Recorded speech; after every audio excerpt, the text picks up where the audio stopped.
பரிசுத்த நாமத்துக்கு ஸ்தோத்திரம். போன வாட்டி வரும்போது ஆடி பாஸ்டருக்கு வந்து 3 வாரம் நீங்கள் வாங்க, இந்த பிசாச போராட்டத்தை வந்து விடுதலை ஆக்கி தரேன்னாரு. அதுக்கேற்ற மாதிரி பாஸ்டம்மா வீட்டுக்கு வந்தாங்க. வந்துட்டு செவ்வாய்க்கிழமை பொதுவாக திங்கக்கிழமை வந்தாங்க.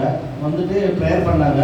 ப்ரேயர் பண்ணி அன்றைக்கி நைட்டே அந்த கட்டுக்கு உடைக்கப்பட்டு நாட்டு எனக்கு அந்த மேல் வீட்டில் அந்த சவுண்டு, அந்த டிஸ்டர்பன்ஸு எதுவுமே கிடையாது. எனக்கு என்ன பண்ணணும்னா காலையிலேருந்து நான் கிளம்பும் போது நானே பையனை 10 மணிக்கு மேலே தான் எழுந்தோம். ஏன்னா இன்னைக்கு சர்ச்சுக்கு போகணும்னு நினச்சிக்கிட்டே இருந்தேன். உடற்பாட்டுனா நான் ஜனவரி வந்து பைபிள் எடுக்கிறது கிடையாது. நான் கிறிஸ்துவனாக இல்லாமல் சபைக்கு போகும்போது பைபிள் கையோடு எடுத்து போவேன். நான் அப்பேற்பட்டவன் நான் 4 மாதமாக அவங்க பைபிள் எடுக்கல. நீ காலையில் பார்த்தா கண்ணில் இருந்து தண்ணி ஊற்றிக்கிட்டே இருக்குது. சபைக்கு வராமல் ஒரு ரீசன் வேணும்.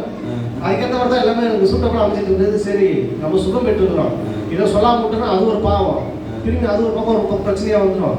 எப்படியோ அடிச்சு முடிச்சு சொல்லிட்டு அந்த பைபிளை எடுத்துகிட்டு வந்து இன்றைக்கி தான் 4 மாதம் கழிச்சு பைபிளோட வந்தேன்.